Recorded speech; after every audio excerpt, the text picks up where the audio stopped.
días a todos, muchos amigos que veo, autoridades también. Hace escasamente un mes, y todo ello sin salir del Elliott Hotel de Gibraltar, durante una actuación de jazz de los jueves por la noche me encontré con un agente de bolsa, de banca británico, gibraltareño, con la camiseta del Betis. Luego me enseñó su carnet de socio del Betis, pero me dejó estupefacto cuando me dijo que venía a todos los partidos del Betis aquí a Sevilla. Allí mismo había quedado con un reconocido dentista del Peñón que me dijo que el Sevilla se desvivía en atenciones con él porque su abuelo había sido uno de los fundadores del Sevilla, porque había venido a España a trabajar como ingeniero de minas en Río Tinto y después aquí a Sevilla, donde participó en la fundación del Sevilla. Así de sencilla es la vida, desde luego más sencilla que la política. Hoy tenemos con nosotros, y tengo el honor de presentar, al líder político del Bético y del sevillista, a una personalidad política indudable, el ministro principal de Gibraltar. Peter Caruana es jefe del GSD, Gibraltar Social Democrats, más o menos partido socialdemócrata de Gibraltar, de tendencia liberal, y, por qué no decirlo, de entrada, es una de las personas más inteligentes que he conocido en toda mi vida. Licenciado en Leyes por la Universidad de Londres, se profesionalizó como abogado, experto en temas fiscales en el bufete de Triay and Triay. Peter Caruana dirige La Roca desde 1996, ganó las elecciones del 96 en Gibraltar con el lema «Dialogar con España», y las volvió a ganar en el 2000, en el 2003 y en el 2007. Naturalmente, en Gibraltar nos hemos encontrado todos muchas veces con los mismos apellidos genoveses que vemos a diario en Cádiz o en Sevilla. Parodi, Picardo, Grimaldi, y todos hemos visto su sinagoga, su catedral, su parlamento, y sabemos que de allí son Albert Hammond y John Galliano Guillén, como lo era el pintor gibraltareño que pintó Sevilla, tiene cuadros en muchos sitios, y desde luego en el Museo de Bellas Artes, Gustavo Vacarisas y Podestá. Y es que Gibraltar es un microcosmos con un proceso de aculturación formidable, pero con el respeto también de las identidades previas. Así, por ejemplo, la familia Caruana tiene un añejo origen católico y maltés, como los Azopardi, Estañeto, los Pisani, y todos con el sufrimiento de haber tenido que soportar una evacuación muy dolorosa durante la Segunda Guerra Mundial, que fue lo que dio lugar al nacimiento de la reivindicación de los derechos políticos de la población de la mano de Sir Joshua Hassan. El señor Caruana ha conseguido que la renta per cápita de Gibraltar sea hoy superior a la de Londres y ha protagonizado desde Gibraltar el foro de diálogo que ha logrado avances muy significativos en la cooperación sobre el territorio, aunque las grandes discrepancias sobre la soberanía subsisten desde 1704, es decir, desde hace nada menos que 306 años.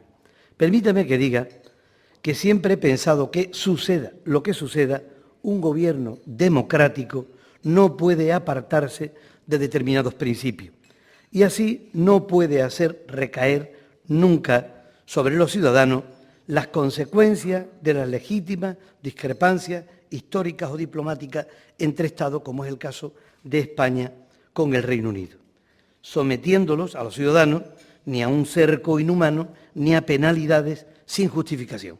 Esa es justamente la diferencia entre los sistemas democráticos y los sistemas dictatoriales.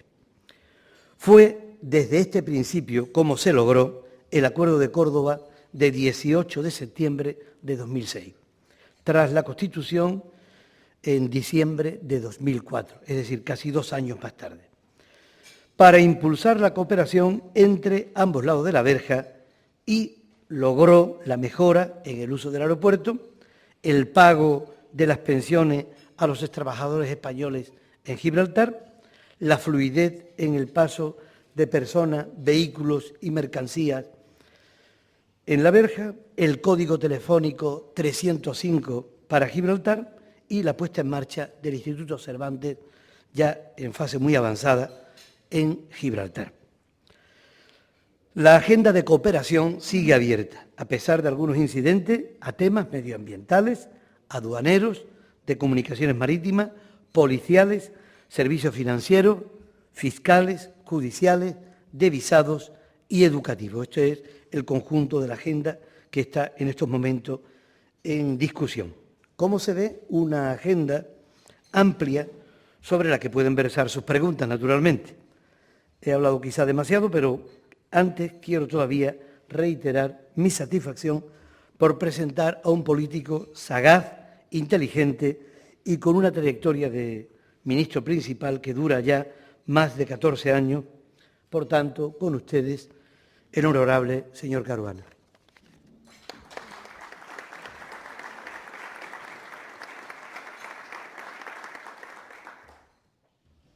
Amigo Rafael Román, ratifico todo lo que has dicho, menos eso de la persona más inteligente, una de las personas más inteligentes que has conocido, que me parece excesivo y que sirve para demostrar que los políticos, cuando hablamos extendidamente, casi nunca podemos atenernos a la verdad en el 100% de lo que decimos. Alguna discrepancia, algún error siempre entra en nuestro discurso e intentamos minimizarlo. Yo te agradezco mucho la amabilidad, la amistad de tu discurso y la que siempre me has demostrado como persona, no obstante que representas a un Estado con el cual Gibraltar y el Reino Unido tienen importantes diferencias. Señores, buenos días, muchísimas gracias por la bondad, la generosidad democrática de invitarme a dirigirme a ustedes, a exponer brevemente, para que tengamos tiempo para un debate y un interrogatorio, las perspectivas gibraltareñas, las aspiraciones gibraltareñas y, si me lo permiten, las realidades de Gibraltar. La existencia de ese contencioso ya tan viejo, pues hace que en España, en muchas ocasiones, haya un desconocimiento bastante profundo de las realidades de Gibraltar. Bien sea por falta de conocimiento de causa o bien falta por un sentir colectivo en la ciudadanía española de que como Gibraltar tenemos una reclamación histórica y con Gibraltar tenemos un sentido de agravio histórico, pues de Gibraltar no podemos pensar bien y de los gibraltareños tampoco. Y, desde luego, yo siempre he trabajado políticamente por separar esas dos cosas. En democracia, el hecho de que a dos plazas democráticas les separen temas importantes no quiere decir que tienen que cohabitar el mismo espacio en hostilidad perpetua y mucho menos con las espaldas vueltas unas a la otra. Bueno, pues ¿cuál es el estatus internacional de Gibraltar? Muy brevemente, para los que lo desconozcan.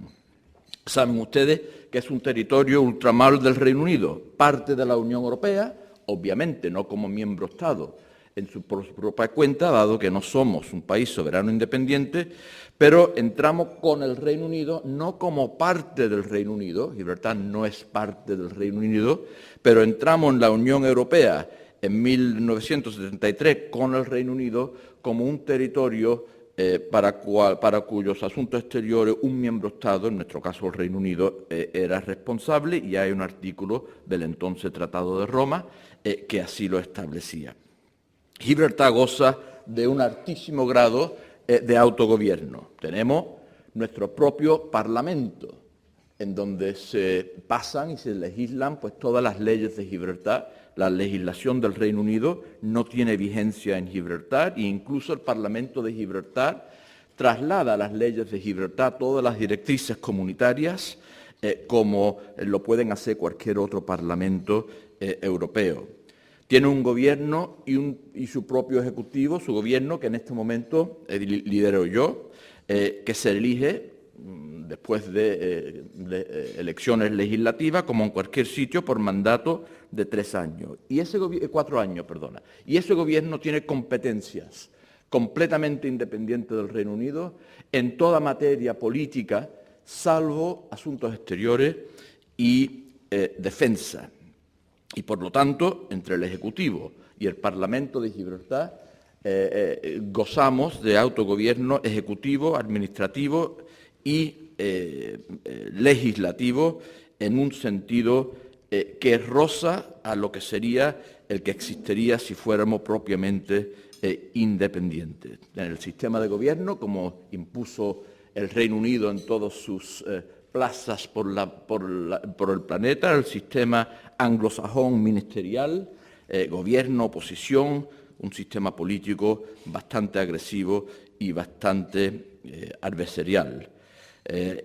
Como he dicho, celebramos elecciones cada 4 años y el ministro principal de Gibraltar pues, puede convocar elecciones en cualquier momento. Conocen ustedes, es una de las peculiaridades del sistema británico y no son plazos fijos, hay un máximo, pero no un mínimo de plazo. En el año 2007 entra en vigor una nueva constitución pactada y negociada entre Gibraltar y el Reino Unido, que para Gibraltar y para el Reino Unido ha dejado de regular una relación entre el Reino Unido y Gibraltar de carácter colonial, aunque sigue siendo el caso de que las Naciones Unidas sigue con Gibraltar inscrito en su lista de territorios pendientes la descolonización. De hecho, aunque no sea de jure en las Naciones Unidas, pero de hecho es difícil visitar a Gibraltar y irse, después de conocerlo, con cualquier idea de que esto es una colonia en el sentido estricto histórico de la palabra. El Reino Unido no ejerce competencias de ningún tipo en la legislación o en la gobernabilidad o la gobernación de Gibraltar. Bien, ese es el marco económico, político, mejor dicho, administrativo, en donde desarrollamos nuestra economía. Para darle así un pequeño esquema de qué se trata la economía de Gibraltar, tenemos un Producto Interior Bruto de 1,2 billones de euros, un presupuesto gubernamental anual de 370 millones de euros, una población activa de 22.000 personas y una política fiscal, gubernamental, muy prudente.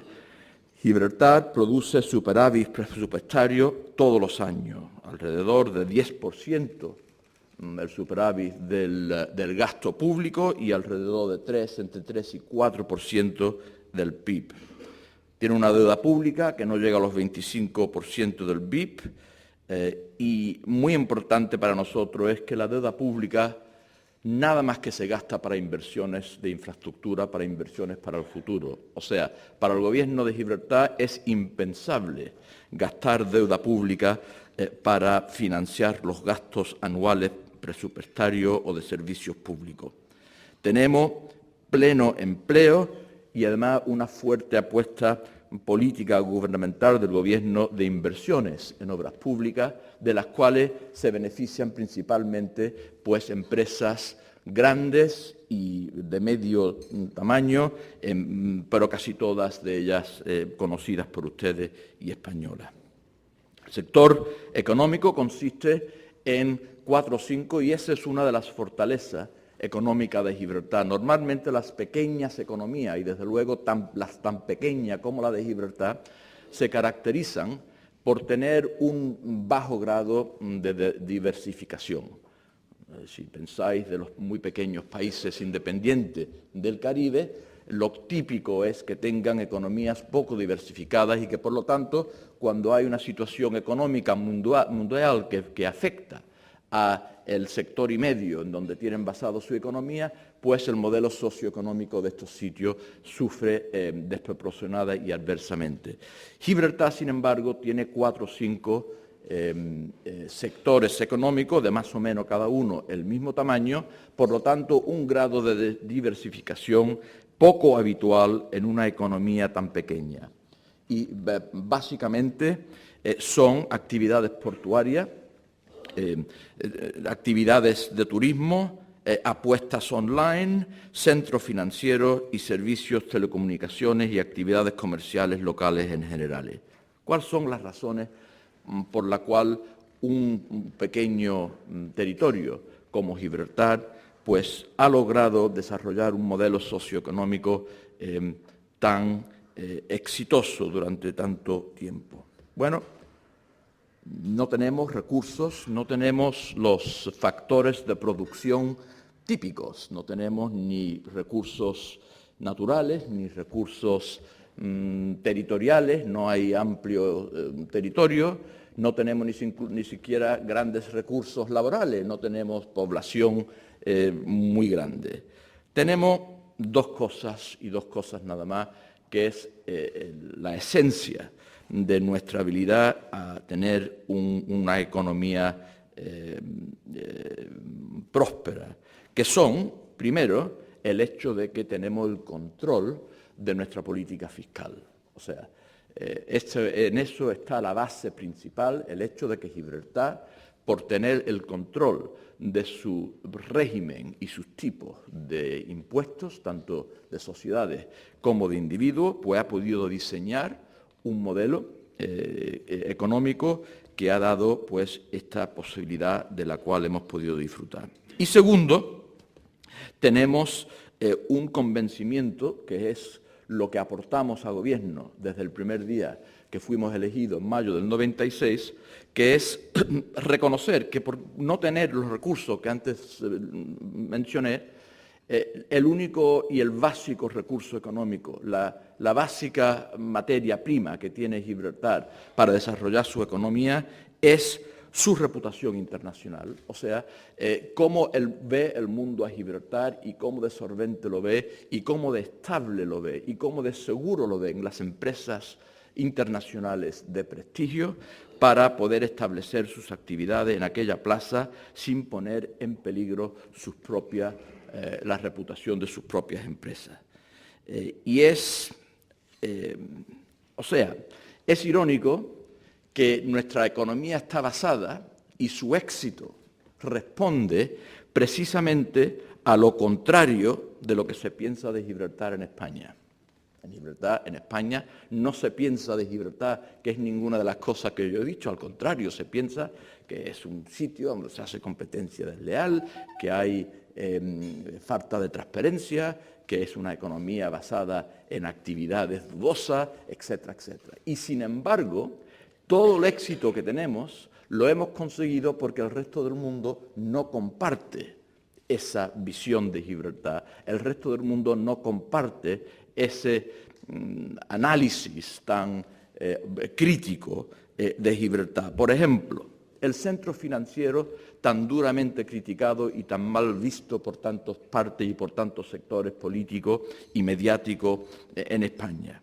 Bueno, claro, siempre corro el peligro de que piensen ustedes que mis declaraciones son subjetivas y, por lo tanto, que se puedan poner en duda. Pero Gibraltar cumple, y declaro aquí delante, aquí en Sevilla, Gibraltar cumple a rajatabla, como es su obligación, con todas las normativas comunitarias e internacionales en todos los aspectos del centro financiero, ya sea blanqueo de dinero, regulación de los sectores, de seguros, bancarios, incluso de empresas y de transparencia de empresas.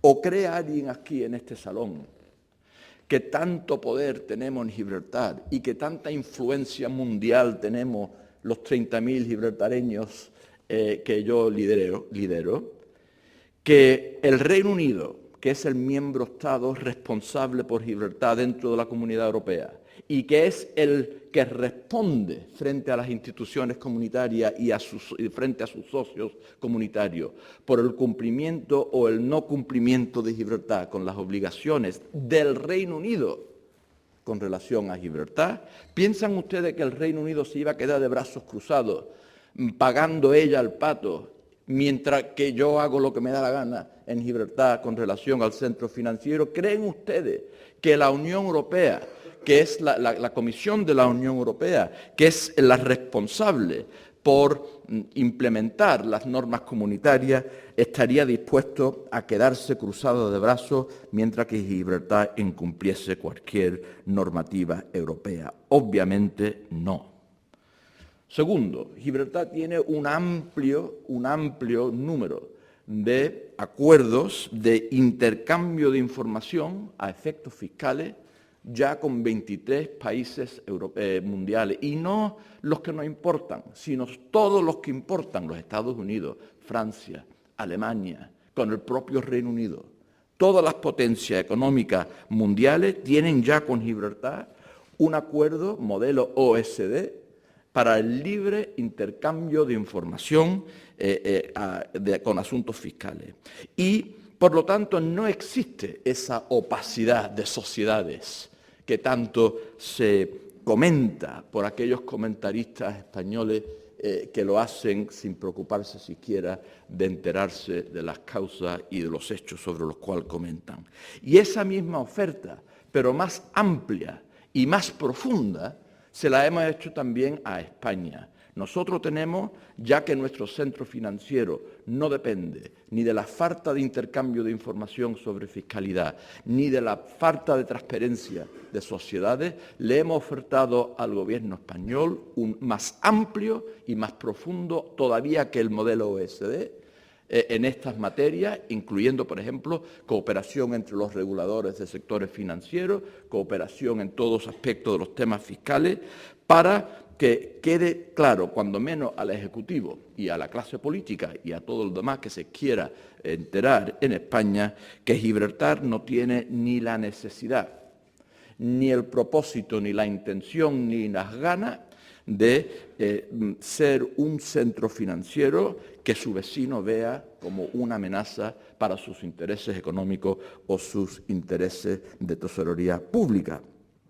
La OSD, sobre la cual no tengo yo ningún especial poder ni influencia, ni siquiera me siento en ninguna mesa de las que muchas que tiene Gibraltar no solamente en la lista blanca de territorios centro financieros, sino también como cooperante con todas las iniciativas de la OSD. Y el Fondo Monetario Internacional, cuando lo dirigía un conciudadano vuestro, le dio a Gibraltar una altísima marca de aprobación en una auditoría sobre nuestros sistemas de control del sector financiero, de transparencia y régimen anti-blanqueo de dinero, a la cual nos sometimos voluntariamente y los invitamos.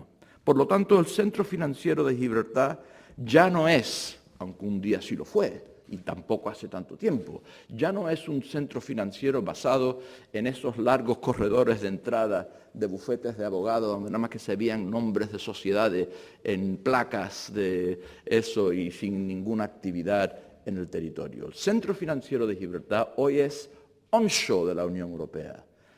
Son empresas, por ejemplo, de seguro.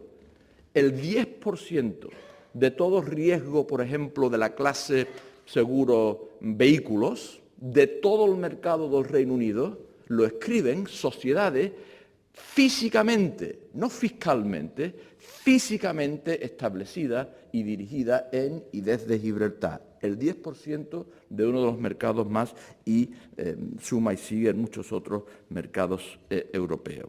Centro financiero, por lo tanto, hemos tardado 15 años, pero hemos trabajado mucho para que deje de ser paraíso fiscal, que fue, y pase a ser un centro en toda regla, cumpliendo con todas las normativas europeas. Bunkering, ¿cuánta gente cuántos de ustedes no habréis escuchado 20.000 veces? Es que Gibraltar, el bunkering no cumple ni con las normativas europeas sobre los monocascos y los doble cascos, o sea, una especie de terrorismo medioambiental, ahí haciéndolo de cualquier manera, sin importarnos que hayan vertido, que no hayan vertido. Miren ustedes, no es verdad, Gibraltar cumple con todas las obligaciones comunitarias de la IMO, de las Naciones Unidas en todas estas materias. De hecho, fue el primer puerto europeo, verdad es que no lo inventamos nosotros, se lo medio copiamos al puerto de Singapur, que fue el primero en el mundo, pero nosotros fuimos los primeros en Europa en adoptar e implantar en las leyes de Gibraltar protocolos y códigos de práctica para todos aspectos de lo que es el bunkering marítimo. Gibraltar es el segundo puerto más importante del mundo en bunkering. No hay otro puerto en el Mediterráneo y nada más que hay uno, quizá dos, estamos entre 2 y el 3, un año uno, un año otro, en el mundo en importancia por cantidad de bunkering suministrado a la mercantil. Apuestas online. Gibraltar se ha convertido en uno de los lugares más importantes del mundo en esto.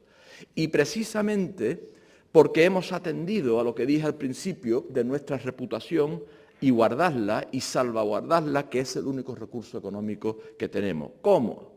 Pues seleccionando con cuidado, casi a dedo, las empresas internacionales de online que hemos estado dispuestos a admitir en nuestra plaza.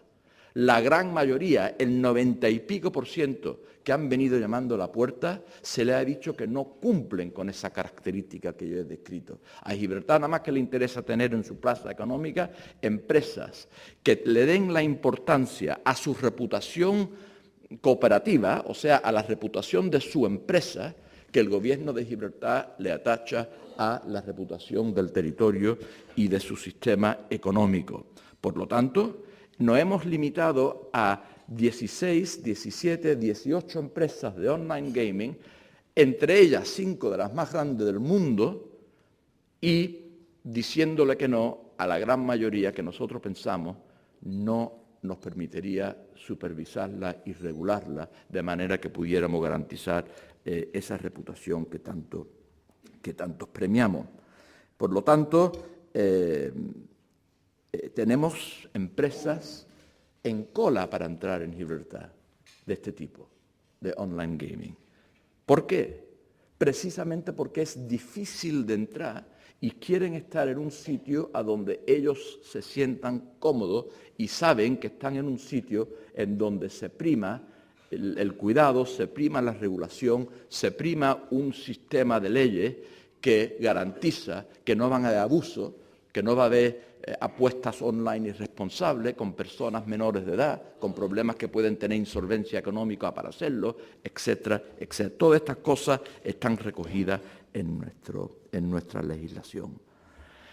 El día 1 de enero que viene se acaba la última empresa tax exempt, el modelo paraíso fiscal de Gibraltar, cuando era un paraíso fiscal, estaba basado en un sistema discriminatorio fiscal, o sea, las empresas locales que trabajaban dentro de la plaza económica de Gibraltar pagaban impuestos al 35% y las que establecían en Gibraltar los extranjeros para hacer actividades económicas en otros sitios pagaban 0.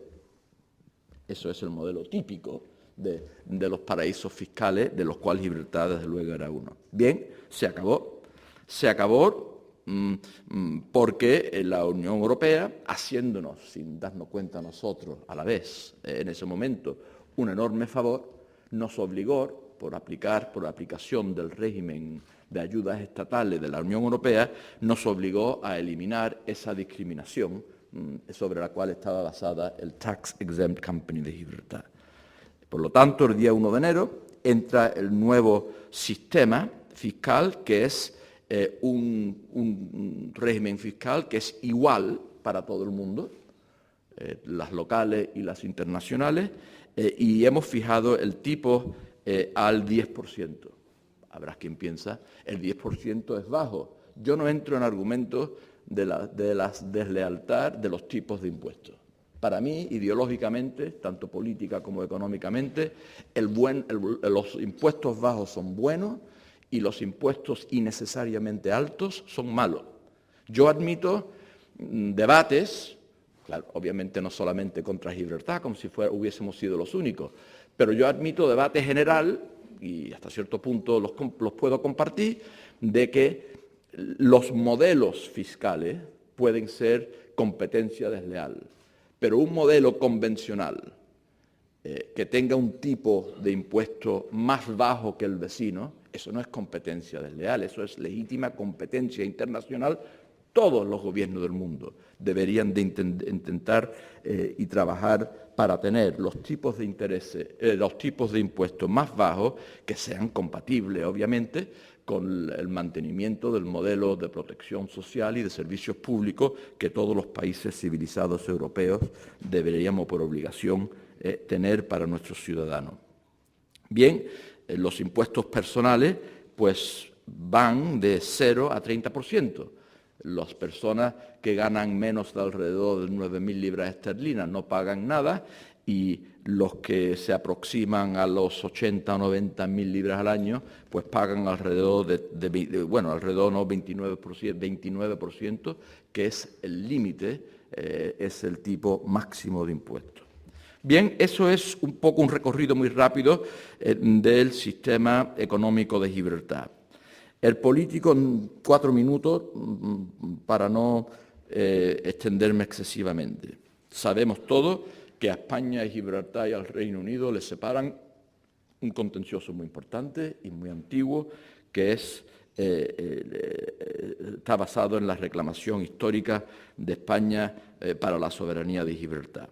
Sabemos cuál es la postura de España. España piensa que España, apoyada por el Reino Unido, piensa que el Tratado de Utrecht sigue siendo válido y que, por lo tanto, el pueblo de Gibraltar no tiene el derecho a la autodeterminación. Para nosotros eso es una conveniencia mutuamente pactada entre ellos, para su conveniencia, para poder contener el problema y el efecto del problema bilateralmente entre ellos.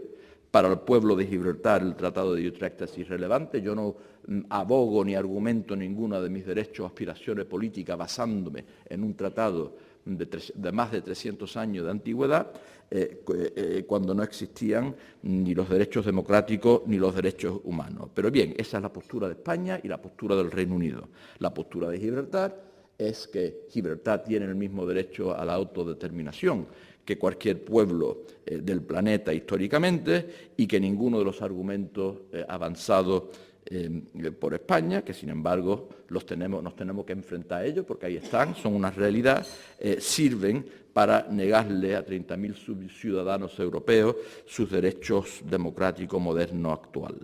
Nosotros hicimos todo lo posible para que fracasara un anterior proceso, arquitectura de diálogo política que existía entre España y el Reino Unido, que era un sistema bilateral entre ellos, porque no podíamos asumir ni aceptar, porque si no sería abandonar toda pretensión a tener derechos y aspiraciones políticas, que España, como poder reclamante de la soberanía de Gibraltar, y el Reino Unido, como ex poder colonial, y Gibraltar no es de propiedad del Reino Unido para regalar, no lo habrá cogido por la fuerza hace 300 años, cosa que a mí no se me puede exigir yo desempeñe en el siglo XXI, pero lo haya cogido como lo haya cogido, desde luego hoy no es propiedad, patrimonio del Reino Unido para regalar en una negociación bilateral, no que esté dispuesto a hacerlo, pero que estuviera dispuesto a hacerlo, como si en Gibraltar los que estuviéramos ahí fuéramos irrelevantes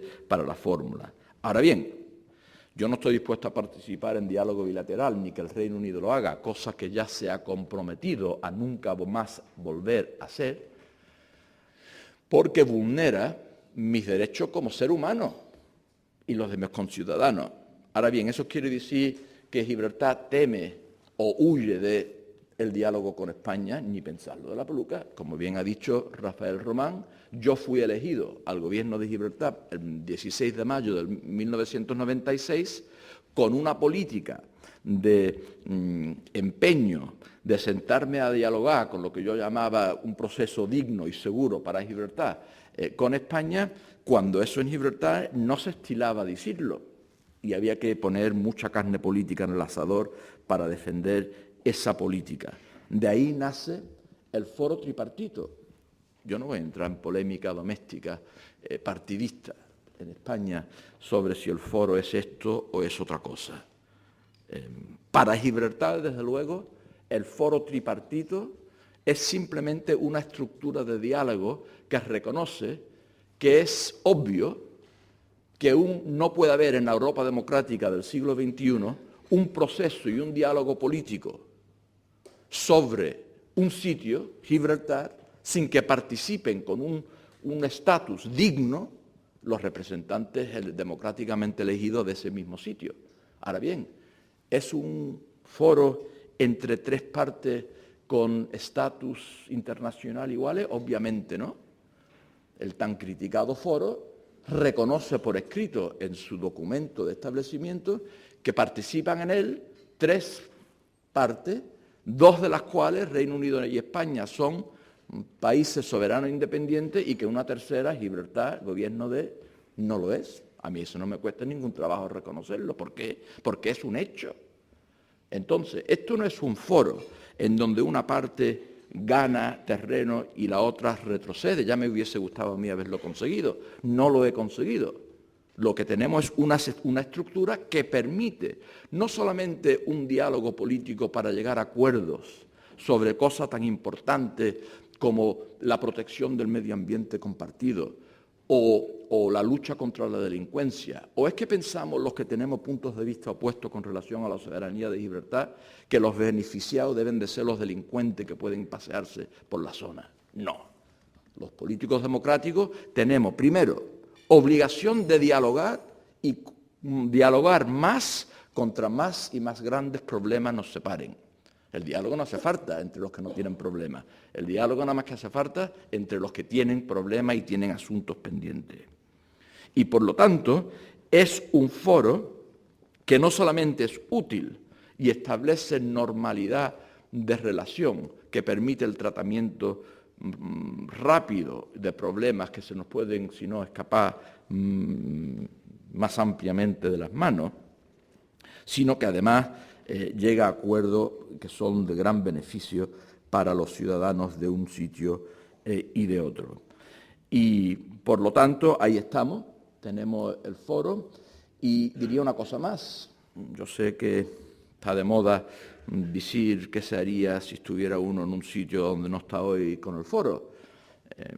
Los que se puedan estar planteando, si tuvieran la oportunidad de colapsar el foro, tienen que tener muy claro que no hay una alternativa.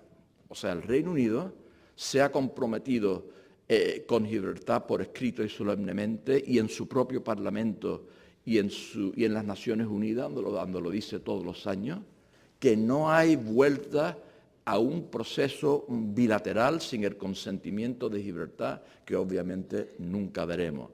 ¿Por qué dice esto el Reino Unido? Pues no porque sea especialmente feroz en la defensa de mis deseos y de mis intereses, sino porque no es políticamente viable para el gobierno del Reino Unido. Un gobierno del Reino Unido simplemente no puede defender en su propia plaza política, o sea, el Reino Unido, el hecho de sentarse a dialogar con España en la transferencia o la soberanía de Gibraltar sin contar ni con la participación ni con el consentimiento del pueblo de Gibraltar. Y como le es imposible, pues dice que no lo hace. Y entonces, esas son las realidades. Y entonces, tenemos aquí en el siglo XXI un problema que nació en el siglo XVIII, pero que no por eso puede tener en el siglo XXI solución de tipo siglo XVIII.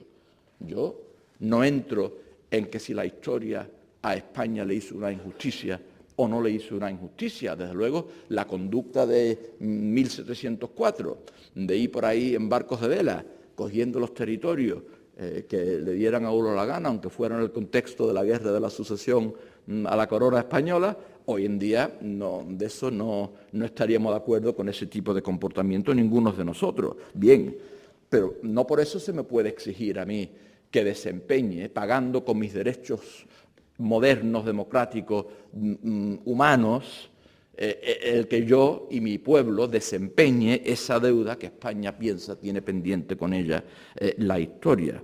Por lo tanto, tenemos la obligación de dialogar. Y si no dialogamos, estamos condenados con toda seguridad a otros 300 años de contencioso. Yo no creo, desde luego a mí no me interesa mucho esa posibilidad, y a Gibraltar tampoco. Yo creo que los políticos democráticos tenemos la obligación de buscar soluciones que podrían ser aceptables para todas las partes. La buena fe en el intento no garantiza éxito.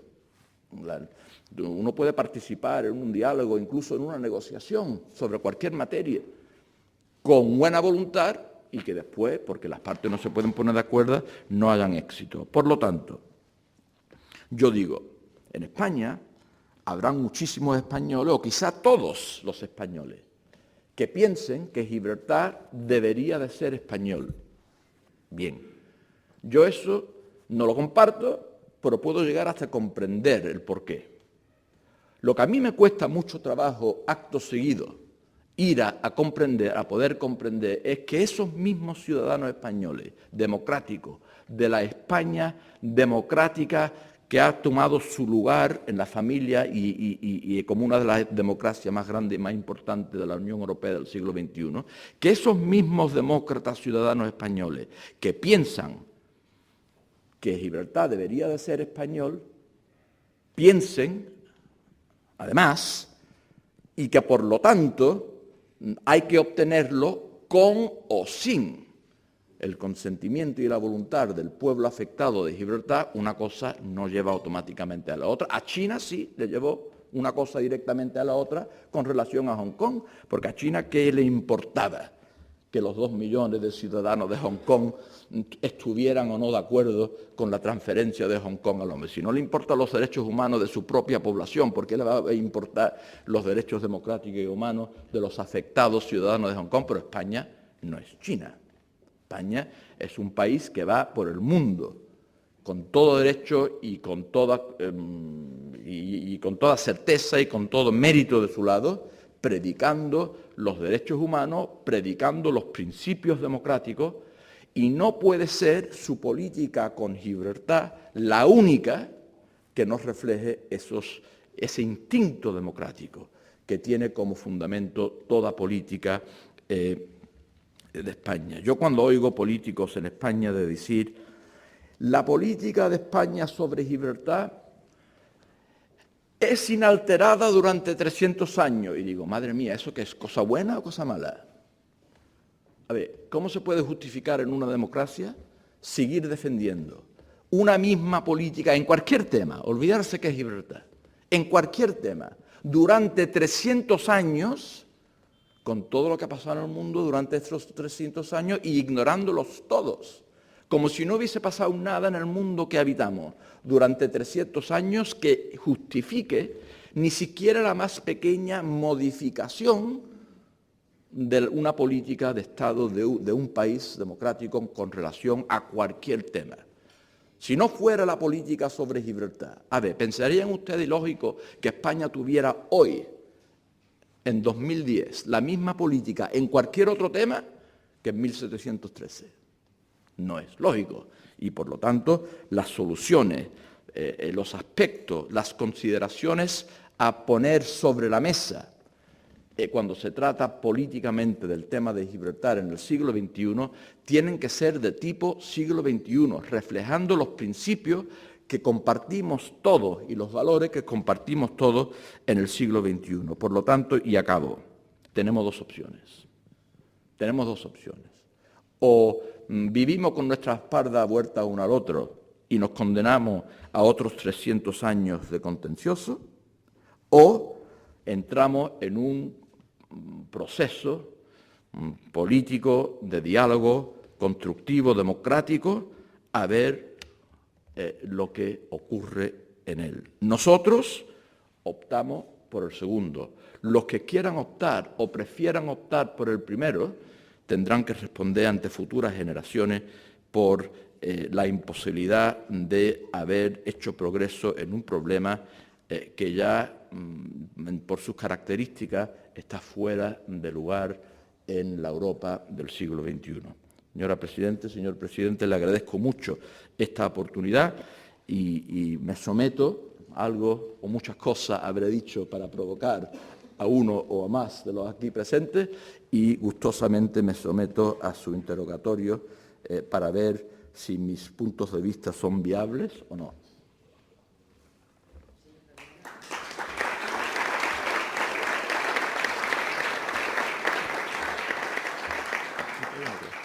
Yo le invitaría a que se sentara en la mesa un poco para hacer, primero para que esté usted también un poquito más cómodo y y al mismo tiempo para acercar un poco el diálogo a todas las personas que están aquí. Yo, señor Caruana, viendo un poco lo que ha salido en prensa últimamente y ayer, sin ir más lejos, y lo que acaba de comentar, hay un problema serio. Y el problema serio es que, por ejemplo, ayer la ministra de Asuntos Exteriores, la señora Jiménez, aseguraba que no se va a negociar con el Gobierno de Gibraltar la soberanía del Peñón, entre otras muchas cosas porque España y el Reino Unido dice que son los dos únicos actores que pueden hablar de soberanía. Entonces, con lo que acaba usted de decir, lo que dice la señora Jiménez, 300 no, 600 años. Bueno, efectivamente, mira, yo no es que tenga un especial interés en que se hable de la soberanía de Gibraltar. O sea, para mí, que se condenen las partes en no hablar de la soberanía de Gibraltar, a mí me parece bien. Pero tienen que ser conscientes de que eso es lo que están haciendo. Porque yo puedo aceptar que España piense que si hubiese algún acuerdo sobre la soberanía de Gibraltar, ese acuerdo tendría que ser con entre dos estados soberanos. Yo hasta ahí, casi jurídicamente, aunque políticamente me cueste trabajo, jurídicamente lo podría hasta entender. Pero el hecho de que los acuerdos, si tendrían que ser entre los dos países soberanos independientes que podrían o no estar involucrados en dicho acuerdo, no puede eliminar el hecho, la realidad política, que durante el periodo de diálogo que podría llegar o no a aquel acuerdo, no se puede excluir al pueblo de Gibraltar. O sea, a mí, los que digan, si hubiese acuerdo en el futuro, tendría que ser entre España y el Reino Unido. Bueno, discutiblemente, pero posiblemente correcto. Pero que el proceso político que llevase a tal situación también se excluyera el gobierno de Gibraltar, a mí me parece francamente inviable democráticamente y políticamente hablando. Pero vamos, si el Reino Unido y España se quieren condenar a esa situación, pues que se condenen. El Reino Unido, desde luego, después del fracaso del intento de soberanía compartida durante el periodo del anterior gobierno en España, se comprometió y va a mantener su compromiso de que no volverá a tocar temas de soberanía bilateralmente con España sin el consentimiento de Gibraltar. O sea, teníamos en la Constitución del 68 una garantía que era que no haría acuerdos, que no haría arreglos sobre la soberanía sin el consentimiento del pueblo de Gibraltar, y siguiendo en el fracasado intento de soberanía compartida de los años 2000, 2001, 2002, pasa a aumentar su compromiso con Gibraltar, no solamente a no ser arreglos sobre la soberanía de transferencia, sino ni siquiera a sentarse a hablar con España sobre la soberanía sin el consentimiento de Gibraltar. Bien, yo creo que es un error. Yo me guardaré muy bien de comentar sobre la política que estime oportuno adoptar un gobierno democrático de la familia europea, que estamos todos en nuestro derecho a adoptar las políticas que nos parezca bien. Me parece un error.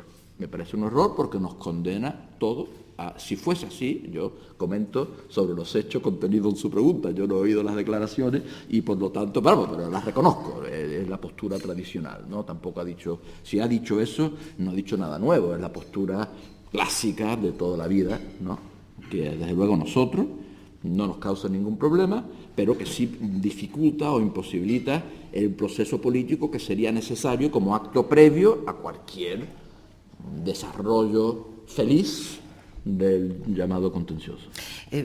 Porque ¿no piensa usted que a lo mejor estas declaraciones de la señora Jiménez se atienen un poco a lo que está en estos momentos o mantiene la ONU respecto a Gibraltar como un territorio a descolonizar? De hecho, además había un periodista del campo de Gibraltar que se preguntaba en un momento dado, ¿por qué va usted todos los años una vez al año a Nueva York? No sé si irá más o no, pero desde luego parece ser que va una vez al año a hablar a la ONU, o a ver qué pasa, etcétera, o si puede salir de esa relación de territorios a descolonizar. ¿No puede ser que estén o intenten tener un papel que a lo mejor, según pues lo que es la política internacional, no les corresponde, señor Caruana?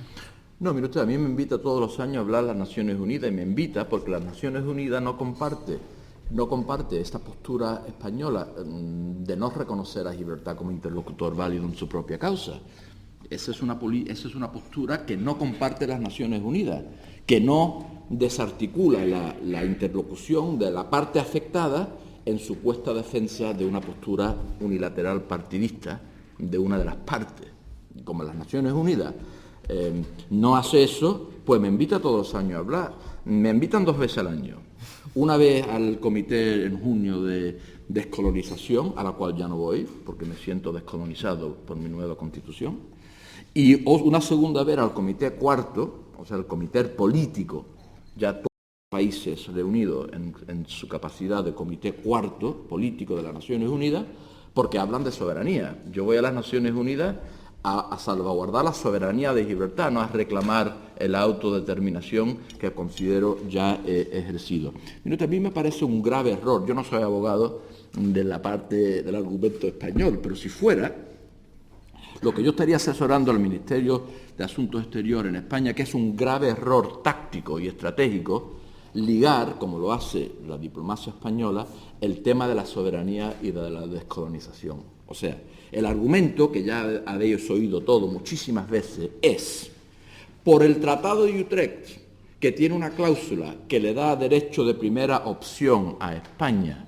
si el Reino Unido se quiere deshacer de la soberanía de Gibraltar, por lo tanto, Gibraltar no tiene el derecho de la autodeterminación y, en consecuencia de eso, la única manera de descolonizar a Gibraltar es la transferencia de su soberanía a España.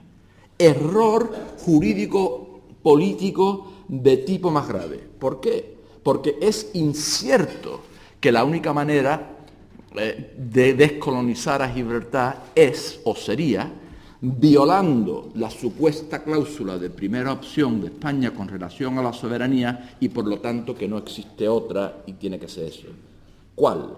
Saben ustedes que las Naciones Unidas reconoce desde luego 3: la integración en otro país, la independencia o la libre asociación, y quizás una cuarta, pero esa está discutida, la cuarta está discutida, pero una de las principales, bien es cierto que no se ha utilizado, creo que se ha utilizado una vez nada más en toda la colonia, en la historia de la descolonización del mundo, pero ahí está, en la declaración de descolonización de las zonas, la integración. O sea, si el Reino Unido estuviera dispuesto, que ni está el Reino Unido ni los queremos nosotros, ni está dispuesto el Reino Unido ni los queremos nosotros, integrar a Gibraltar dentro del Reino Unido, como hizo con Irlanda del Norte o con el país Gales o con Escocia, si el Reino Unido integrara a Gibraltar dentro del Reino Unido, como le ofreció a Malta en los años 60 y Malta lo rechazó, Gibraltar quedaría indiscutiblemente descolonizada según los criterios de las Naciones Unidas. No se hubiese vulnerado el supuesto derecho de España de primera opción en las Naciones Unidas, porque la forma más pura de la corona británica ejercer su soberanía en Gibraltar sería precisamente considerándola como una ciudad más británica como Brighton o Birmingham o cualquier otra. Y sin embargo, España no hubiese obtenido su reclamación histórica sobre la soberanía. Yo me alegro mucho que España no solamente haga ese nexus, sino que cuando yo voy a las Naciones Unidas a decir que no existe tal conexión, me lo intentan rebatir, cosa que a mi modo de pensar fortalece nuestra postura, porque visto desde el punto de vista español, Gibraltar no pide esto ni los quiere, creo. Pero si el Reino Unido pasado mañana integrara a Gibraltar, o sea, la integración sería lo que pasó en el Tratado de Utrecht. Oye, tome usted corona británica, aquí tiene usted, como me has derrotado en una guerra que acabó hace 4 años, aquí tiene usted la soberanía, entre otras cosas, de Gibraltar. Y el Reino Unido diga, muy bien, dámelo usted que la voy a incorporar en el condado de Kent. Bueno, se acabó lo que se daba, ¿no? Se acabó. O sea, descolonización, sin soberanía española y sin nada de eso. Por lo tanto, aquí hay 2 cosas. Hay un contencioso que al margen del criterio y la opinión de uno o de otro, las partes tienen sus posturas distintas, pero las tienen. Este contencioso puede ser de dos tipos, a la vez o uno o otro. Eso se puede discutir. Puede ser un problema de tipo jurídico internacional. ¿Cuántas veces habéis escuchado a vuestros ministros de Asuntos Exteriores decir es que la ley internacional? Bueno, si invoca la ley internacional, está invocando un problema de tipo jurídico internacional. O podría ser un problema político. Al margen las normativas, la ley internacional, yo, España, como país, ejerzo mi derecho a reclamar políticamente la soberanía de Gibraltar. Bien, es posible, hay muchas reclamaciones de ese tipo. Pero, claro, eso tiene sus consecuencias. Porque si es un problema de tipo jurídico, España tiene la obligación de estar dispuesto a someterse a una adjudicación jurídica, para la cual está el Tribunal Internacional de Justicia. Yo, que voy todos los años a las Naciones Unidas a invitar al Reino Unido y a España, yo que soy el que tengo todo que perder, el que se dice que no tengo razón, que la doctrina de las Naciones Unidas no está de acuerdo conmigo, que las leyes internacionales, por lo tanto, lo que estoy condenado a perder el caso, ¿no? Y sin embargo soy el que lo demanda. Y la parte que dice que tiene la razón y que la ley internacional le da la razón y que Gibraltar no tiene ninguno de los derechos que aboga o que se autoadjudica, es el que no está dispuesto a aprobar su postura en el Tribunal Internacional. Yo no creo que se puede, en democracia, tener un planteamiento jurídico y no está dispuesto a someterlo a juicio jurídico. Yo acepto de que si la reclamación es política, es legítimo no estar dispuesto a someterlo a juicio jurídico, porque es política. Pero si es política, España como democracia tiene obligación de aplicar principios democráticos a la resolución de cualquier problema que tache de problema político. Porque a España y a Gibraltar y al Reino Unido lo que nos une es que hemos optado todos por aplicar principios democráticos a la labor y a los problemas políticos. Lo que no es admisible es decir que es político y quiero imponerle una solución al pueblo de Gibraltar en contra de su voluntad, que no es compatible con la democracia, o es jurídico y no estoy dispuesto a que ningún juez objetivo de la ley internacional exprese ni siquiera una opinión no vinculante, como sería las sentencias del Tribunal Internacional de Justicia, son no vinculantes.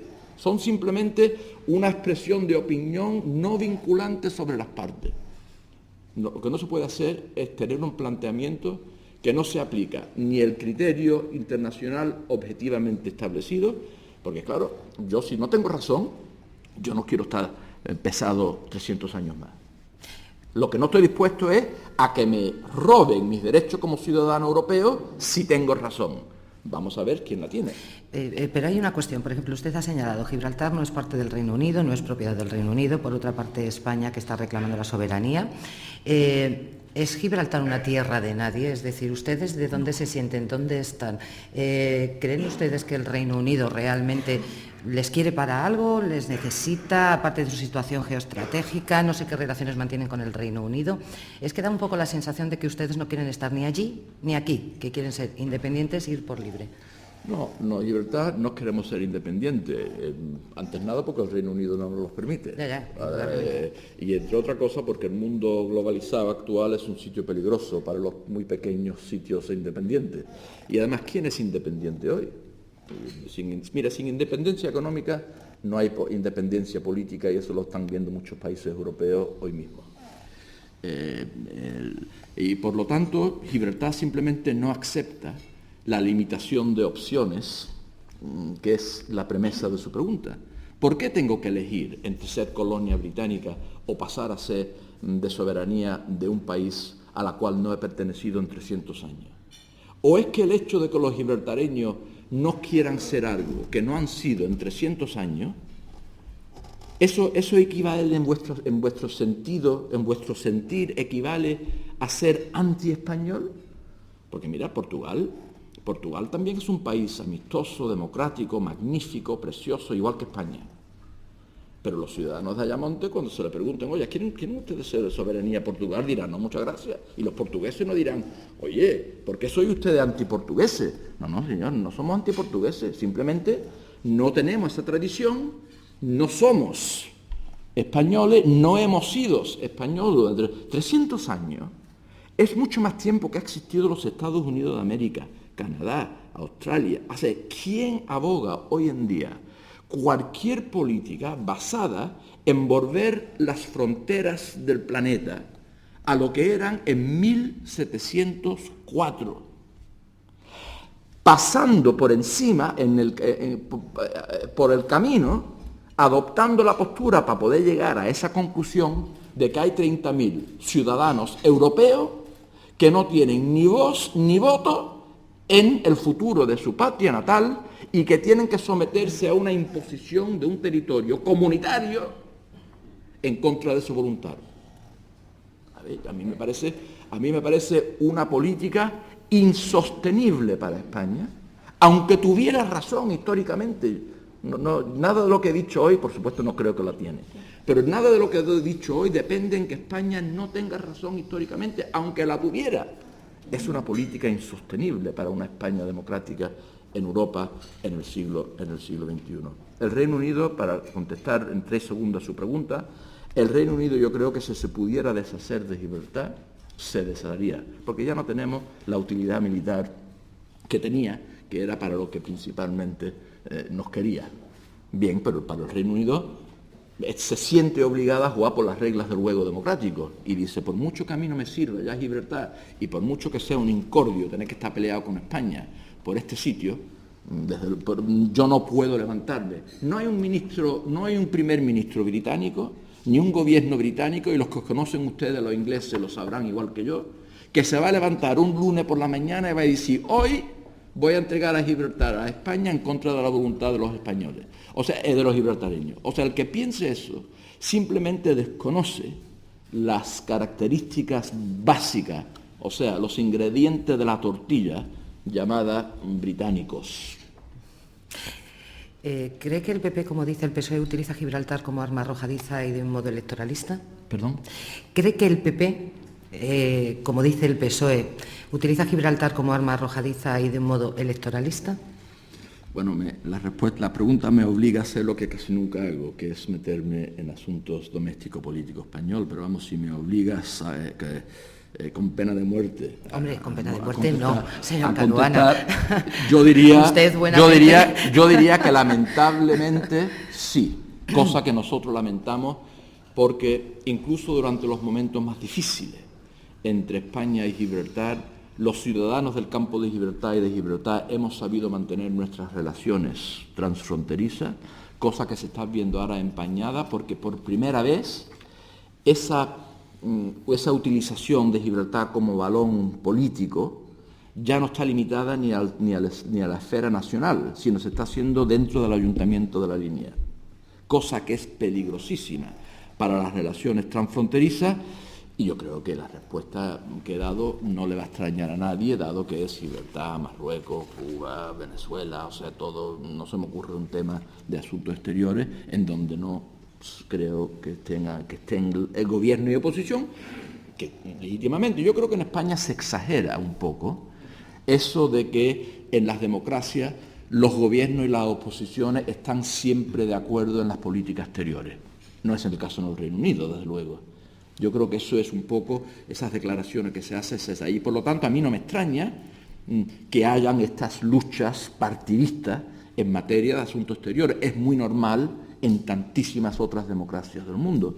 Pero vamos, si me preguntas si creo, porque la mayoría de las cosas que ahora le lamenta el Partido Popular al PSOE, no lo hacía el PP cuando estaba en gobierno. Por ejemplo, es que Gibraltar está robando terreno al mar, haciendo relleno en aguas que no son de ella y por lo tanto nos lo están robando a nosotros.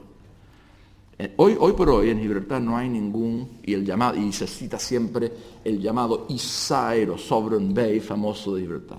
Bueno, ese relleno, que no se está haciendo hoy, se hizo durante el mandato del PP en gobierno. Y no se quejó nadie dijo nada, nadie se quejó.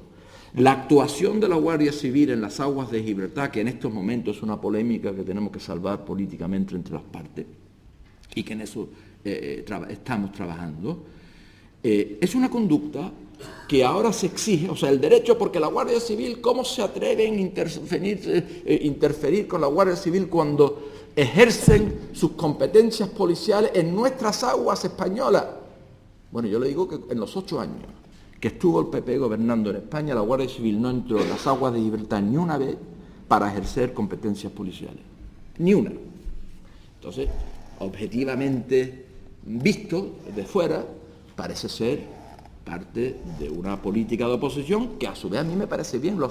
La oposición está para desgastar al gobierno en toda democracia. En Gibraltar, en España, en el Reino Unido, esas son las reglas del juego. Pero ¿cree usted que, por ejemplo, el puente de diálogo que se está construyendo se asegura, por ejemplo, desde el PSOE, que es frágil y además que puede ser dinamitado si hubiera un cambio de gobierno en España? Usted, su opinión personal, ¿cree que si hubiera un cambio de gobierno en España, ese puente de diálogo, ese foro de diálogo creado, podría tener un pronto final o no?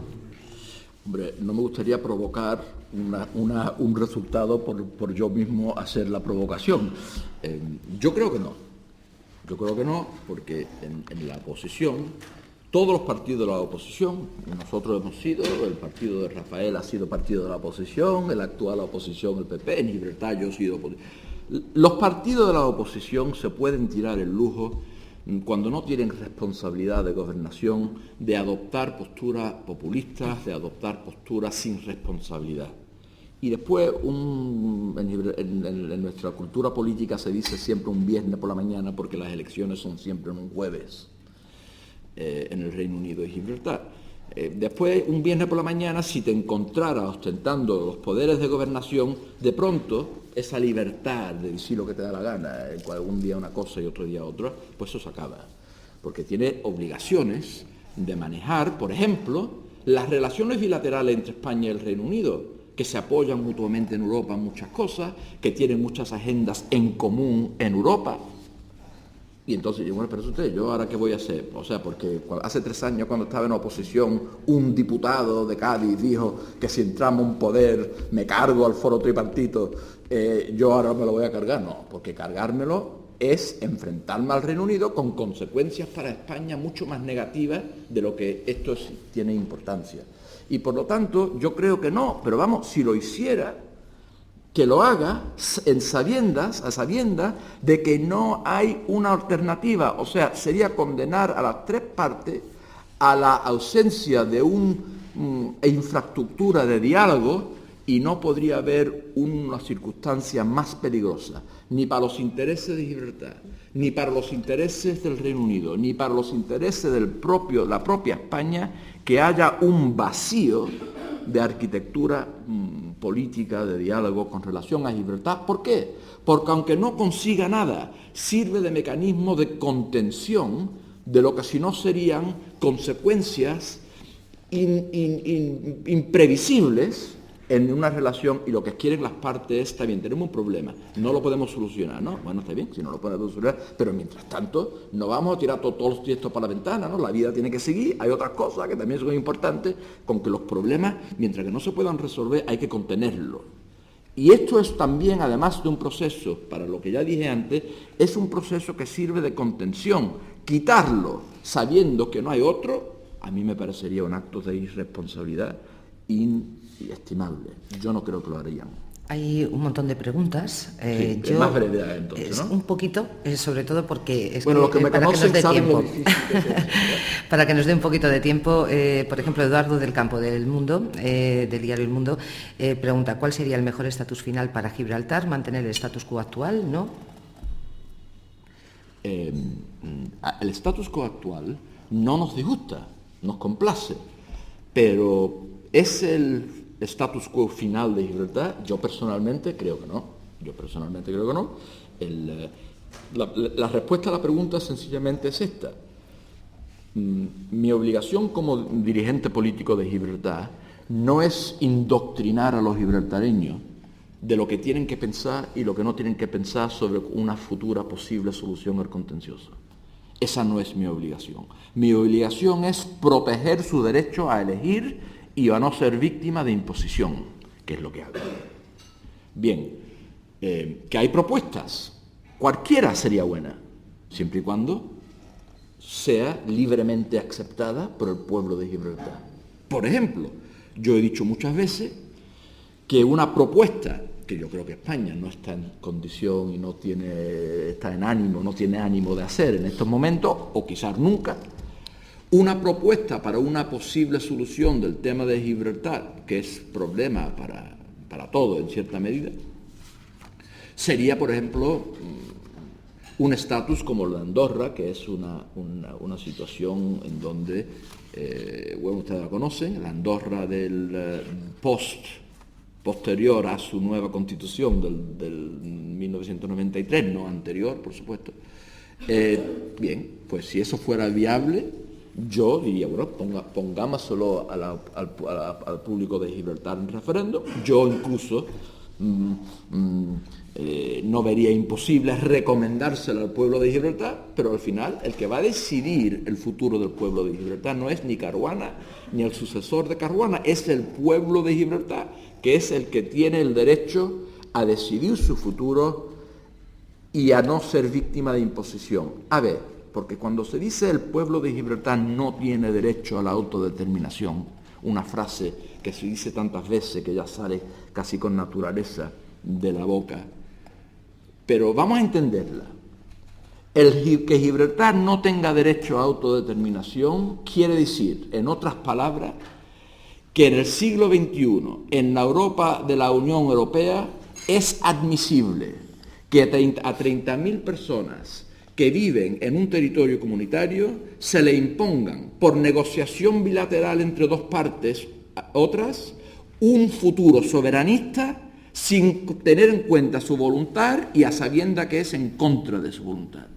Eso es lo que quiere decir alegar que el pueblo de Gibraltar no tiene derecho a la autodeterminación. Y yo creo, por mucho que defiendan en este salón todos ustedes las tesis españolas con relación a Gibraltar, a mí me cuesta trabajo de pensar que en este salón pueda haber más de 5 personas o ningunas que pueda pensar que eso es viable o aceptable para España. Olvídense ustedes de ir para Gibraltar. Ahora sí que le voy a pedir todavía que sea un poquito más breve, señor Caruana, muchísimo más breve. Más que nada porque es que nos quedan 6 minutos y tenemos que hablar de economía todavía, o sea que usted imagínese. 2 cuestiones. ¿Aceptaría patrullas marítimas mixtas para evitar incidentes? Y por otro lado, ¿por qué cree usted que España nunca ha acudido a un tribunal internacional para reclamar y fijar el derecho sobre todas las aguas de la bahía de Algeciras? Bueno, lo primero y después lo segundo. Muy brevemente, a ver, en un minuto en cada una de las dos preguntas. No, patrullas conjuntas no. Pero cooperación normal, para las cuales existen ya regímenes comunitarios, sí, siempre y cuando se entienda de que eso no puede ser una cobertura para una denegación de la competencia, de la jurisdicción de las autoridades de Gibraltar. O sea, yo no puedo cooperar como instrumento para implantar la tesis española de que Gibraltar no tiene aguas jurisdiccionales. Eso es primero. Lo segundo fue sobre lo del... Sí, el tema de por qué cree usted que España no ha acudido a un tribunal internacional y, por otro lado, sí, un tribunal internacional para reclamar y fijar el derecho, sobre todas las aguas de la bahía de Algeciras. Bueno, yo mi estilo es de abogar mi caso y de intentar no ofender más de lo necesario al oponente, ¿no? Pero si me lo pregunta así tan directamente, la respuesta es porque sabe que no tiene caso y que lo perdería. Porque si el caso estuviera tan fácil y tan ganado como aboga la diplomacia española, cuando yo fuera a las Naciones Unidas, decía, oye, vamos a los tribunales, diría que este muchacho está tonto. Claro, vamos enseguida, pasado mañana, ¿no? No lo hacen. Entonces yo creo, por ejemplo, el tema de las aguas. Antes nada que el Tratado de Utrecht no dice textualmente lo que se dice que dice, que no habrán aguas territoriales en Gibraltar. Es una interpretación de una frase que está disputada y que no quiere decir eso textualmente. Pero bien, vamos a olvidarnos de las disputas dialécticas, de las interpretaciones de tratados que para mí, desde luego, de ninguna manera son vigentes. Hay un tratado internacional de las Naciones Unidas sobre the laws of the sea, no sé cómo se llama en castellano, la ley de ultramar, no sé si es el 52, que dice textualmente que todo territorio le corresponderá, cuando menos, dejemos al margen lo que ocurre de líneas meridionales cuando no hay bastante sitio entre dos territorios, todo el mundo sabe cuál es la norma en ese caso, cuando menos 6 millas, después la revisaron a 12, el Reino Unido ha reclamado 3 o mantiene 3 en Gibraltar, no habrán excepciones, no se podrán hacer reservas legales vinculantes a esta cláusula, todo esto lo dice el propio tratado internacional, y si se hicieran, no tienen vigencia o eficacia legal para neutralizar o afectar o perjudicar lo antes dicho del tratado. España firma ese tratado con esas provisiones. Es verdad que hace una declaración intentando reservar su postura sobre la soberanía de las aguas, pero unas reservas en un tratado multilateral de las Naciones Unidas que dice que las reservas, las declaraciones, no tendrán vigencia ni eficacia en la ley para impedir lo dicho en el tratado. Esa es la ley internacional, no el Tratado de Utrecht, que es bilateral y además no lo dice. Esta es la doctrina internacional sobre la soberanía de las aguas. Y no van a los tribunales porque no hay un abogado en España que realmente piensa que España puede ganar tal caso. O sea, la lógica, que pueden existir costas secas. O sea, la doctrina española necesita pasar por la aceptación de la teoría absurda de que un territorio puede tener una costa seca, o sea que el agua que llega a la orilla es de un país tercero. Es insostenible. Y como es insostenible, no se exponen a tener que sostenerlo. 4 minutos, señor Caruana, imagínese. Vamos a ver, Rafael Salgueiro, de la Universidad de Sevilla, pregunta si se va a facilitar que empresas españolas trabajen en Gibraltar. Ahora la autorización, dice, no es fácil y suele requerir la ayuda de intermediarios. Brevemente, por favor, porque es que tenemos muchas más. Lamentablemente, la premisa de la pregunta no tiene nada que sea correcto. Y los que conocen a Gibraltar, y veo muchas caras españolas en este salón que lo conocen, saben que los comerciantes españoles operan en Gibraltar como Pedro por su casa, como es su derecho comunitario, que la industria de la construcción está dominada completamente o casi completamente por empresas españolas. O sea, el gobierno de Gibraltar está haciendo un túnel y lo está haciendo HL, está haciendo una nueva terminal aeroportuaria y la está haciendo Dragados Construcciones, estábamos haciendo vivienda y la estaba haciendo Bruesa. O sea, venir a estas alturas, decir que en Gibraltar, a donde de hecho trabajan entre 4 y 5 mil trabajadores españoles transfronterizos que vienen y se van todos los días a trabajar, las compañías del campo de Gibraltar y las andaluzas e incluso las de más allá hacen en Gibraltar todo lo que es de su derecho comunitario, no hay impedimento de ningún tipo. Lo contrario es la verdad. A mí se me critica políticamente por no poner barreras para proteger el mercado de Gibraltar para la empresa, y mi respuesta siempre es: Gibraltar está en la Unión Europea para lo bueno y para lo que algunos puedan pensar que es menos bueno. Yo no pienso que es malo. Yo creo que el éxito de la economía de Gibraltar está basado, entre las otras cosas que dije antes, en que es una economía abierta. Las economías que no son abiertas al final se caen. La protección económica, no hay ni un ejemplo en el mundo, ni siquiera la China, ya se están dando cuenta hasta los chinos, que la protección no promueven la prosperidad económica. Puede tardar más o menos, pero al final caen todas las economías con barrera a la apertura externa. ¿Y cómo de abiertos son sus servicios financieros? Porque precisamente es una de las cuestiones más criticadas, que bajo ese epígrafe de servicios financieros se esconde todo un entramado y una ingeniería económica que procura que Gibraltar, usted mismo ha hablado de un poco la limpieza que se ha hecho como paraíso fiscal de Gibraltar, ¿no? Esa es la folclore que España nos quiere tachar. Yo no tengo la capacidad dialéctica, ni los recursos económicos, ni horas en el día para ir por todos los pueblos españoles rebatiendo la dieta que le despachan algunos medios de comunicación españoles a diario a sus lectores y a sus oyentes de cadena de radio. Yo nada más que digo que no hay ni una organización independiente multilateral que haya venido a Gibraltar, invitados por nosotros, a hacer la auditoría que le han dado la gana, incluyendo el Fondo Monetario Internacional cuando el director general era Rodríguez Rato, y ahí tienen ustedes colgada en la web del Fondo Monetario Internacional el resultado. Hay que distinguir entre la realidad, que os invito a venir a Gibraltar a conocer y a formar sus propios criterios, o el folclore creado por personas que leen, sin conocimiento de causa, lo que escribe otro señor con la misma desconocimiento de causa, que se va repitiendo de boca en boca hasta que sirve para lo que se intenta que sirve, que es para la descalificación colectiva de todo un pueblo, para justificar el hecho de que no se merece reconocimiento de derechos políticos colectivos y de esa manera poder autojustificarse el negárselo.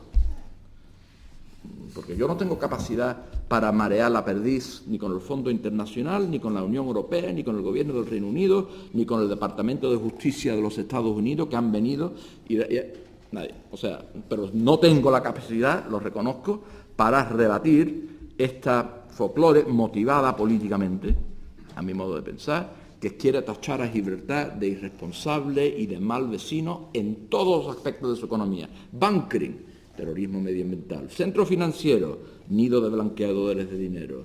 Lo otro, todo. O sea, qué casualidad, hombre, qué mala suerte tenemos, que no nos dedicamos a absolutamente nada que sea políticamente inobjetable para los que nos oponen políticamente en el contencioso. En el Congreso hay en estos momentos un debate sobre el proyecto de ley sobre responsabilidad civil por daños nucleares o producidos por materiales radioactivos, y en concreto Izquierda Unida ha presentado 30 enmiendas para que se reconozcan con los reactores nucleares y a los submarinos y buques de propulsión nuclear, bueno, pues como reactores precisamente. El Reino Unido quieren o pretende Izquierda Unida que el Reino Unido impida a Gibraltar la reparación de submarinos nucleares, barcos, etcétera. ¿Se van a seguir reparando submarinos nucleares? ¿Llegan submarinos nucleares? Porque en más de una ocasión usted ha señalado que no han llegado ni se han reparado allí. No. Yo he dicho que llegan muy a menudo. O sea, a Gibraltar llegan en visitas normales submarinos nucleares, como llegan a tantísimos otros puertos de la península ibérica, incluso puertos españoles. Esto es parte del agobio de la folclore política española con relación a Gibraltar. O sea, ¿por qué pueden ir a Rota y a Cartagena los submarinos nucleares y no a Gibraltar? Otra cosa es que se arreglen reactores nucleares averiados en el puerto de Gibraltar, cosa a la cual se opone también el gobierno de Gibraltar. Pero a las visitas de submarinos no estropeados... No, si yo hablaba de los que están rotos y hay que arreglar. Nada más que hubo un caso, el del famoso Tyles, que creo que fue no me acuerdo cuándo fue, el año 2000 o 98, 99, a la cual se opuso el gobierno de Gibraltar antes de recibir ciertas garantías. Tampoco, te diré de paso, hoy por hoy quizá lo tengamos. En esa época el gobierno de Gibraltar no tenía la influencia y el poder político con el Reino Unido para impedírselo. Otra cosa es que protestemos y digamos que no nos gusta y que no los queremos. Pero como tienen una base militar y ustedes piensan que son los que mandan en Gibraltar, o sea, lo que no puede decir, los ingleses mandan en Gibraltar. Al gobierno de Gibraltar no lo reconozco, ni siquiera hablo con él, pero oye, dile a Caruana que ordena a los ingleses a que no reparen submarinos nucleares en Gibraltar, o una cosa a otra. Lo que no pueden ser tan incoherentemente opuestas el análisis del estatus del gobierno de Gibraltar. El señor Blanco, José Luis Blanco, pregunta qué superficie han logrado a través de rellenos en el mar y qué procedimientos de evaluación de impacto ambiental aplican. Y, por cierto, el Partido Popular dice que hay fotos que han salido publicadas en la prensa en la que se ve claramente que se siguen haciendo rellenos en el mar. Bueno, Lo último, lamento decir, no es verdad, y no es verdad porque no quieramos que se hagan. Yo quiero que se hagan y se van a hacer. En este momento no se están haciendo. Todos estos señores que dicen que se ve claramente, lo que están viendo claramente es las obras del túnel debajo del aeropuerto, que no es rellenos al mar, es la única obra de envergadura que se está haciendo en el litoral de Gibraltar, que pues, se podría interpretar como nuevos rellenos, que no es nuevos rellenos. La política del gobierno de Gibraltar es que no acepta la tesis y está dispuesto a congelarse dentro de la tesis española de que las aguas no son territoriales de Gibraltar y por lo tanto no se pueden hacer rellenos. Por lo tanto, a mí no me cuesta ningún trabajo declarar sin apología de que el gobierno de Gibraltar se siente libre de hacer rellenos y los hará como lo ha hecho siempre, sin que los gobiernos españoles siempre protestan, pero lo dejan ahí en la mera protesta como es normal.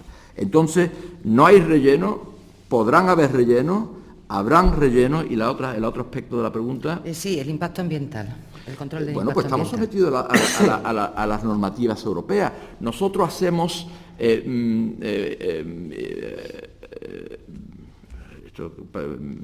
reportes medioambientales, no asesoramientos, Sí, ¿cómo se llaman informes, en español? informes, ¿no? Y ahí están colgados todos en la web del gobierno de Gibraltar. Públicamente, enseguida que los recibe el gobierno, están colgados. Ahí están todos los impactos medioambientales. Bien, yo no hago la política de la criada respondona. Yo, cuando a mí alguien me dice, mire usted, ¿ha hecho usted un impacto medioambiental? He dicho, es mi obligación hacerlo, lo he hecho y ahí lo puede usted ver. Cuando gobiernos españoles han rellenado a la bahía de Gibraltar, extendiendo el puerto de Algeciras hasta casi el 25% del ancho de la bahía, o han hecho el relleno de Campamento, o han hecho el relleno del puerto de la Línea, al gobierno de Gibraltar, en cumplimiento con sus obligaciones europeas, ni al del Reino Unido le han dicho ni pío. O sea, que España pueda hacer todos los rellenos que le dé la gana, sin pensar que invoca su derecho de colaboración transfronteriza, que nada más que existe si hay consecuencias medioambientales adversas para el vecino, pero que cuando yo hago un relleno, obviamente hay impacto negativo, adverso para el vecino y que por lo tanto España tiene que ser la misma ley para los dos. Elecciones dentro de un año, exactamente, y el señor Bosano, las relaciones, ¿qué tal? ¿Cómo? Yo le hablo de mi política, tengo las mismas relaciones con él que tiene cualquier primer ministro o ministro principal con el jefe de la oposición. Casi nunca son buenas, por mucho que se sonrían uno al otro delante de las cámaras, no, y la política se ha convertido en una cosa muy difícil y muy dura y muy desagradable incluso, para que las relaciones además sean olorosas, ¿no? Yo creo que es una expectación irrealista. Bien, que yo no soy partidario de las encuestas, yo ignoro tanto las buenas como las malas, pero me dicen, yo no he visto todavía la prensa de Gibraltar, pero me dice que la Gibraltar Chronicle publica hoy una encuesta que nos pone 11 o 12 puntos por delante de la oposición. No, la única encuesta que cuenta, yo sé que es un cliché muy gastado, la única encuesta que importa es la del día de las urnas. Solo una cuestión más antes de finalizar, porque yo siento que se nos quedan algunas preguntas, ha habido muchísimas y todas no han podido ser formuladas, pero no quisiera que José Luis Yagüe, de la Tribuna Hoy Andalucía, planteara esta pregunta y no quería que nos marcháramos sin que pudiera responderla.